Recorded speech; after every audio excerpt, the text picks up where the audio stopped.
गरीब की शादी। शशि की सौतेली माँ ने उसकी शादी की तो बड़े घर में, लेकिन पति कोई काम न करता। आप ससुर जी के साथ काम पर क्यों नहीं जाते? हाँ जाऊंगा, लेकिन कल से। आज जरा मैं दोस्तों के साथ घूमने जा रहा हूँ। शशि के दो बच्चे होते हैं, लेकिन रमेश का हाल वैसा का वैसा ही रहता है। एक दिन, सुनिए ना, बच्चा रो रहा है, इसके दूध के लिए पैसे नहीं है। अरे तो पिताजी से ले लो ना। क्यों? अगर आप में कमाने की क्षमता नहीं थी तो शादी क्यों की? तभी घर आई बड़ी ननद बोल पड़ती है। आहा हा हा, तुम्हारी माँ को साफ साफ कह दिया था कि लड़का ना कमाता है ना कभी कमाएगा। हम चार चार बहनें हैं इसका ख्याल रखने के लिए, और पिताजी का इतना सारा पैसा, तुम्हें किस चीज की कमी रखी है? लेकिन थोड़े ही सालों में तकदीर बदल जाती है। शशि का ससुराल गरीब हो जाता है। सब बिकने के बाद शशि अपने पति, बच्चे और सास के साथ किराए के मकान में आ जाती है। मैं कोई नौकरी करना चाहती हूँ दीदी। अरे इतने बड़े घर की बहू थी शशि, तुम नौकरी करोगी? नहीं नहीं नहीं नहीं।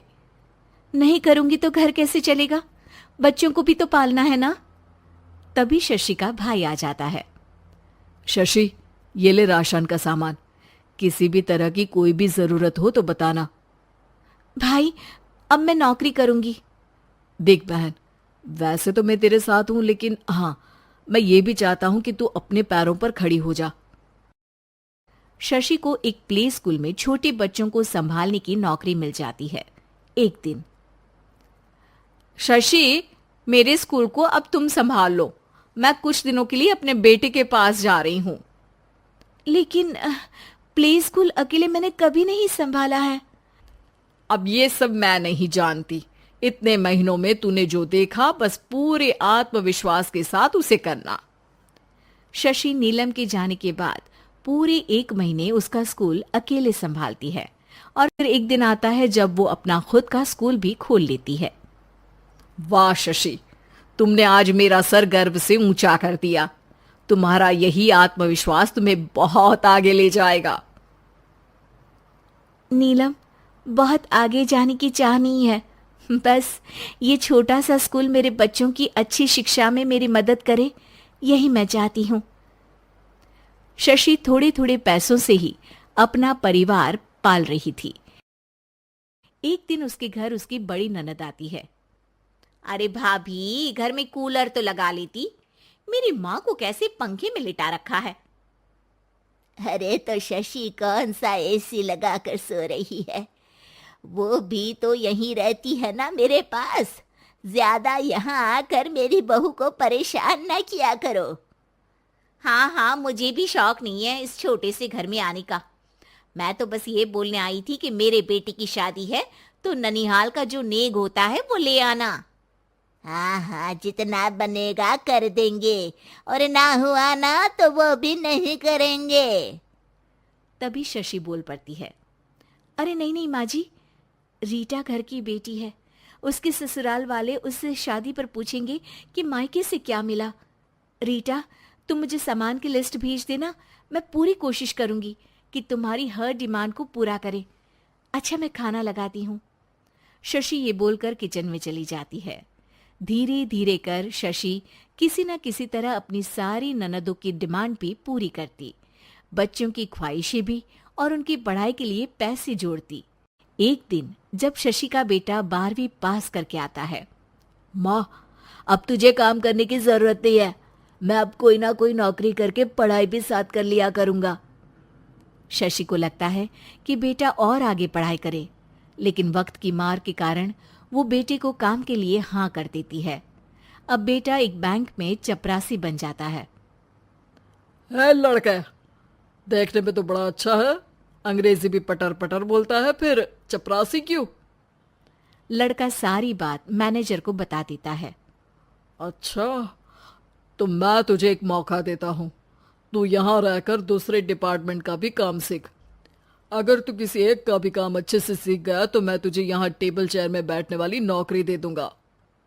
लेकिन एक दिन शशि की ननद उसे फोन करती है। अरे भाभी, देखो मायका तो मेरा तुम लोगों से ही है। मैंने आपके बेटे और मेरे भतीजे प्रदीप के लिए यहाँ एक नौकरी देखी है, पूरे 5,000 मिलेंगे। वैसे करता ही क्या है, चपरासी ही तो है ना। कोई बात नहीं रीटा, मैं उसे इस शहर के बाहर नहीं भेजना चाहती हूँ। बाकी वो शाम को आएगा तो मैं पूछ लेती हूँ। वहीं प्रदीप मैनेजर की बात से खुश हो जाता है और मैनेजर के काम पर ही नजर रखने लगता है। वो उनकी तरह के पेपर पढ़ता, काम करता और आने वाले लोगों की बातें सुनता। एक दिन बैंक में ऑडिट वाले आते हैं। ये गलत है, पूरी बैलेंस शीट नहीं मिल रही है, कहीं ना कहीं गड़बड़ है। ए मैनेजर, क्या करते हो? बैंक के पैसों का हिसाब सही नहीं है। मैनेजर के पसीने छूट जाते हैं। तभी प्रदीप वहां जाता है। अब क्या मैं ये बैलेंस शीट देख सकता हूँ? अरे बेटा मजाक नहीं, जाओ पानी लेकर आओ एक गिलास। प्रदीप मैनेजर को पानी लाकर देता है और फिर ऑडिटर से कहता है, देखिए सर, मैं आपको बता सकता हूँ कि कैसे बैलेंस शीट को आप लोग गलत तरीके से जोड़ रहे हैं। ऐसा बोलकर प्रदीप एक एक कर सारे डाउट क्लियर कर देता है। अरे हाँ, ये तो पॉइंट हमने देखे ही नहीं थे। गुड, कौन है ये बच्चा? तभी मैनेजर बोल पड़ता है, अब हमारे यहाँ अकाउंट में नया आया है। ऑडिटर के जाने के बाद, वाह प्रदीप, आज तो तुमने मेरी नौकरी बचा ली। और आपने भी तो मेरी नई नौकरी लगा दी, अकाउंटेंट की। बस फिर क्या था, प्रदीप ने एक बार जो सफलता की सीढ़ी चढ़ी, बस चढ़ता ही चला जाता है। फिर एक दिन शशि की ननद, अरे भाभी कैसी हो? घर को तो बड़ा ही सुंदर चमका रखा है। अरे बेटी, कैसे आना हुआ? तू तो इस छोटे से घर में आना भी नहीं चाहती थी। कोई खास काम है क्या? अब हाँ, वो माँ, मेरा जो मजला बेटा है ना, वो अकाउंट से पढ़ाई कर रहा है, तो प्रदीप से बोलकर उसकी भी कहीं अच्छी नौकरी लगा दो ना। सास और शशि समझ जाते हैं कि कैसे पैसे आते ही लोगों के बात करने के तरीके से लेकर रिश्ते निभाने तक में बदलाव आ जाता है।